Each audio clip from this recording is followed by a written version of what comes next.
And never forget, the underboss was a towering individual with some, like intimidating features where he just stared at you and go, all right, tell me, who are you? Where are you from? And as I'm staring at him, I'm trying to focus on his eyes, and I'm looking past him, and there's a bloody apron from a butcher. There's a meat cleaver, a bone saw, a fillet knife, and I have 5 recorders on me. Every day it was like, today's gotta be the day.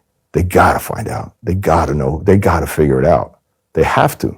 They're not that stupid. These guys are brilliant minds. They truly are. They just chose a life of crime.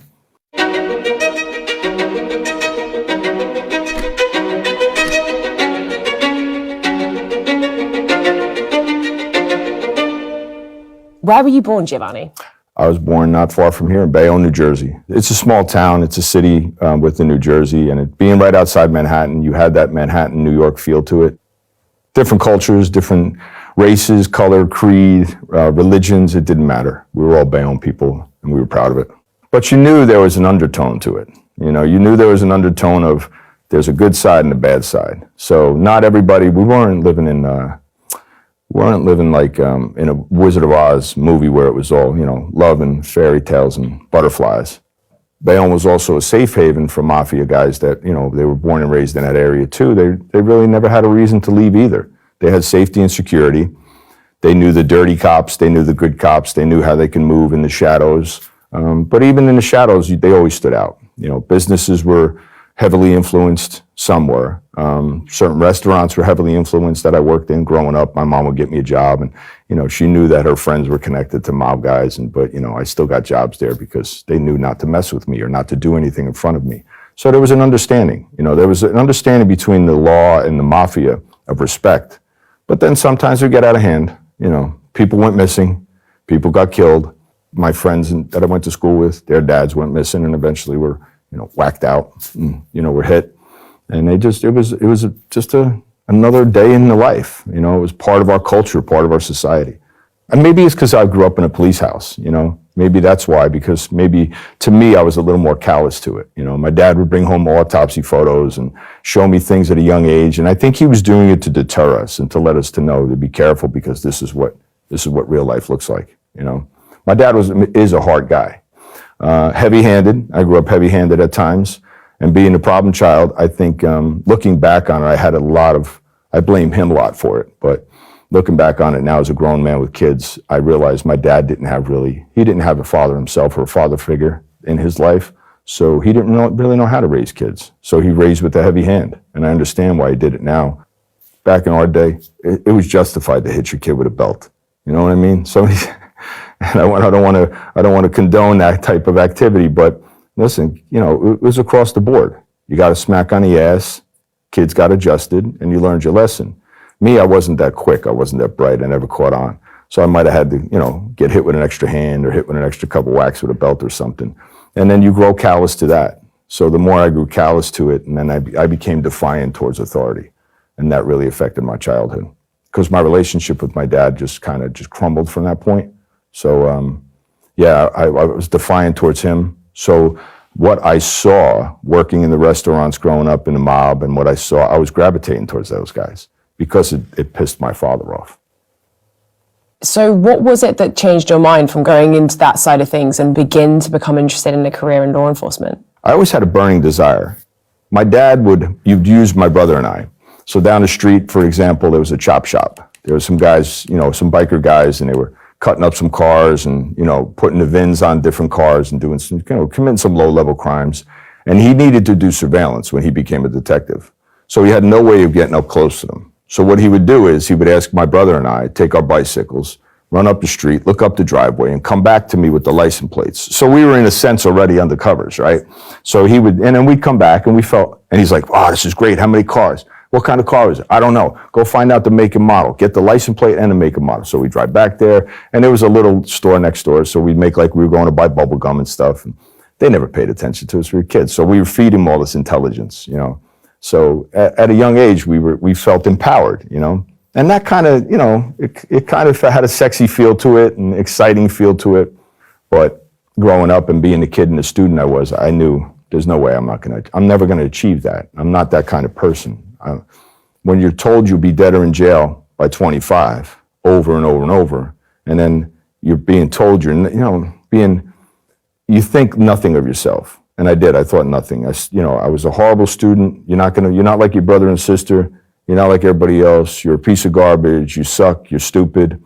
It starts to resonate in your brain. So you go, you know what? I'm just going to hang with the people that are stupid. I'm going to hang with the people that are lower than everybody else. And that's what I did. So I kind of gave up the dream of being a police officer. But then my mom's side of the family had a little bit of outlaw motorcycle gang sprinkled in there. So a couple of my uncles, they were associated with a club. And it was a pretty predominant club in the area at the time, and still is. And they gravitated to that. So I found that sexy. I found motorcycles and cars sexy. So I started working on cars, and my uncle and I were driving trucks and, working on motorcycles on the weekends, building bikes, working on cars. And that kind of like made my father mad too, because he didn't want me with those grease balls and those dirt bags. So so he thought that's his verbiage for them. By high school, they came in. I didn't take my SATs. I didn't bother to take SATs because I had no aspiration to go to college. I knew dead or in jail by 25. So I'm living hard and I'm going to live fast. This is what I'm going to do. And then my dad told me they were giving the test. I said, really? You think I should take it? He said, yeah, give it a shot. So I took the test and, I did well on it. But they were hiring 10 officers and, I came out number 11 on the list and, a little bit of nepotism there. So New Jersey has that built in still. So because of that, they called in a favor and they made an 11th spot for me and I got hired and I got the job. What were those early years of your career in law enforcement like? Early years were, it was funny because I was a patrolman, right? So now I had to clean up my act. I had to take my earrings out to become a police officer. I had to lose that whole persona of this outlaw biker I wanted to be and a grease monkey that I wanted to be. So I kind of broke that. I got my little, my hair cut high and tight. I looked like Vanilla Ice when I came out of the academy with the squared off hair. And I was like, oh, this is not me. I had that bad porn mustache and like a cop hat. I bought in, I did. So that's kind of how I started. But after that, I was in a pursuit. I was in a foot pursuit. I caught a guy wanted for murder very early on. I think my first week on the job. He wound up being wanted for murder. So I was already getting awards pinned on my chest within months. So I was aggressive on the job, and I was following in my family's footsteps, making them proud and making the family name proud and all this. And then I guess I got comfortable. And about 9 months in, I figured, you know what? I'm going to ride my motorcycle to work tonight. And I rode my old chopper to work, totally street illegal. And I have a leather vest, a white T-shirt, my uniform, my police uniform pants, and they just gave us 9mm. I have a 9mm gun shoved, not in a holster, just shoved into my pants like a biker would do. And my chief sees that, and it was not impressive to him at all. So he went up one side of me, down the other, threatened to fire me. So shortly after that, about 3 weeks later, he called me into his office. I stood on the carpet at his desk, and I'm waiting to get my spanking. And he just goes, so you still have the motorcycle? I said, I do. And then he asked me to use it for an undercover job. So the DEA was infiltrating a local biker group, international biker group, but they were a local chapter. And he said, look, they're doing this job and you have to buy guns and dope. And yeah, okay, I could do that. I walked in with an informant. The informant, they teed us up. I met the informant probably 10 minutes before the operation. And I was like, all right. So they want me to buy a .45 handgun and a pound of weed, a pound of marijuana. And you got to understand, back then, a pound of marijuana for the DEA was nothing. They dealt in tons. So they gave me my marching orders. I walk in, and here's this little old biker guy who was well respected in his famous organization, and he's a legend. And now I'm in front of him. And I walk in, and it smells like a litter box. It smells like cat urine. I now know he was cooking methamphetamine, which was not popular back then. It was just among the bikers it was. And he's sitting there and he's machining, and he's got these little grandpa glasses on it. He looks like Santa Claus, big white beard, looks like Santa Claus at his toy shop. And he's machining some stuff, and I looked, and now I'm supposed to buy a handgun and weed. And I'm like, all right, what are you making? So the informant chats him up, and he says, I'm making some machine guns. I I machine them. And he was a Vietnam veteran. And he says, yeah, I make these for the boys, meaning the outlaws. So I was like, I'm going to leave with a machine gun. I already made a mental decision of screw the handgun. I'm buying one of those. So I quickly negotiated the sale for that. And he said, yeah, come back and you can buy the stand. It was a tripod stand. yeah, I'll give you that later on, but I could sell you this part right now. I said, all right, I'll buy a little bit of weed. So I bought just a tiny bit of weed, enough. And I stuck that in my pocket, and I took this little machine gun, and I stuck it in my saddlebags, and I feel like Superman. Superman versus King Kong. Like, you know, I'm the biggest thing right now. So when I came back to the set, they call it the set where where you meet the guys, and you come back to debrief, and I have all these DEA agents, and my chief and my lieutenants are there. How'd you make out? How'd I make out? Forget that. Here, look at this thing. And I throw it up on a truck, and I'm like, what is that? That's a machine gun. You wanted a handgun, I got you a machine gun. And by the way, you're welcome. Like, I had that kind of attitude in my 20s. So I was like, yep, there you go. And they looked at me and they were like, kid, you're an idiot, you know? So then they broke it to me. They were like, hey, the handguns were stolen. That's why we wanted you to buy one. So you screwed that up. The marijuana, where's the marijuana? Oh yeah, the marijuana, here you go. And I gave them like a little bit of marijuana. And they were like, you're an idiot, get out of here. So they kind of poo-pooed me away. I really felt like a failure. And about 2 days later, I'm back in patrol. I'm walking the beat, spinning my stick. You know, I'm walking midnights, and I thought, they're going to punish me. This career it was fun while it lasted. You know, I guess it'll end now. And then they called me back in, and they gave me a chance to go back in and make it right. So that's when the case went a little bit further. So, and it wound up being a successful case in the end, but I realized, you know what, I can't do things my way. But I still did things my way for a long time. I had no training. I probably went 10 years of my career with no training to do undercover work. No communication skills, no rapport building skills, nothing. I just had basic narcotics understanding and investigation and what I knew from the street. And then the FBI came calling, and they offered me a position on a task force with them, and I accepted that, and I became an FBI task force member. And then they knew my undercover work. And that was later, like, I wouldn't say later in my career, but it was enough years where they realized I was broken. And they have a special elite unit for their undercovers, the FBI does, and they do it right. But they wanted to offer me the position, but my mentor then in the FBI, he said, gee, they want to give you the spot, but they think you're broken. They think you can't be fixed. So I'm like a wild dog, you know, and now you want to make me a house pet. It's not going to work. So he was like, they think you're broken. There's no way to change your brain. So my belief was, and I said to them, look, I have to learn the right way to do this job. I want to learn the right way. I have all this trauma. I think I could do something with it. And they gave me the chance. They sent me to their school. It was tough. It was a tough school. But when most people were worrying about what they were going to say, like other classmates in my school, they would worry about, oh my God, how am I going into this scenario? Not my proudest moment, but I'm worried about what I'm wearing into the scenario. You know, I'm worried about, is my hair okay? You know, I'm walking around. They used to call me Sonny Corleone because I I walk around in my white T-shirt before the operations or before they deploy us, and I'm like, hey, does this shirt look good? And they're trying to figure out, all right, how many grams in an ounce, and how many kilos, how many this, and they're trying to do the math so they can negotiate for their life. And I'm trying to figure. I'm ironing my shirt. I'm getting ready for a scenario. I mean, you know, I say that, but it was fun. To me, it was fun. I got a big piece of humble pie real fast, and I gobbled it up because I was like, holy shit. Like, you know, this is serious. So they immersed us in training, and then I became an FBI undercover. Then I realized the art of undercover work is not the art of lying, it's the art of deception. And you truly are an artist. Some artists are good at painting, but we were artists of deception, and we were great at our craft. And to be that level and to operate at that level was tremendous.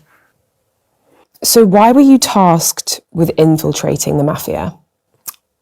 So I wasn't tasked with infiltrating the Mafia. It came to be just on a happenstance. I did some other cases. I was a supporting actor, if you would, a supporting role in another case where we were infiltrating the Italian Mafia from Italy, the Ndrangheta's. So I had a little bit of taste of that. And then I was given a task to be an associate of a guy who had flipped, an informant. He was a made man in the Gambino crime family. He had become an informant. He was going around the country making tapes against people, and they needed an undercover. So it's my stink. You know, we often refer to it as we have a stink about us, right? Everybody does. Whether it's a Middle Eastern undercover, whether it's the culture is Islamic, and he might have a certain stink about him. He knows how to turn it up and down. You know, Irish guys, Italian guys, whatever it is, we have a stink. I'm from New York. I could turn the accent up to 1,000 or I could turn it down to 2. So depending on what you want, I can control my hands or I can talk with my hands. So the persona is what you put out. So one of my friends one night, he was doing a cocaine deal down in Atlantic City, New Jersey, down the shore. And he was buying some coke off some guys. And he asked me, hey, G, if you're not doing anything tonight, and it was a Sunday night. And he said, if you're not doing anything tonight, if you want to shoot down to AC, I'm doing a dope deal and I could use you. I get there, and that whole conversation, that whole deal had just gone. We waited and waited and waited and waited and waited. These guys, their truck broke down. We're running late. I got out of work late. I'm on my way. It's a long drive. And I was like, look, man, we got to leave. We shouldn't be waiting. Cops wait. Bad guys don't wait. Gangsters don't wait. Cops wait. You know, this looks really bad. We're going to get robbed. And he goes, no, it'll be all right. But I just got uncomfortable. Now, as the later in the night went, it's getting really late.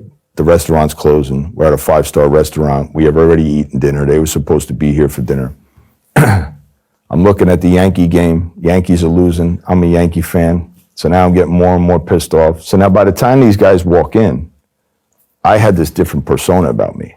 And I used it. So, and I had complete control of myself by then. And I was like, all right, I'm going to use this to my benefit. And Nick, you know, my buddy that was doing the deal with me, he was like, hey, man, listen, you know, you guys are late. Well, can we order food? He says, no, this is Giovanni. And he went to introduce me, and I just kind of gave a side eye, like a gangster would do.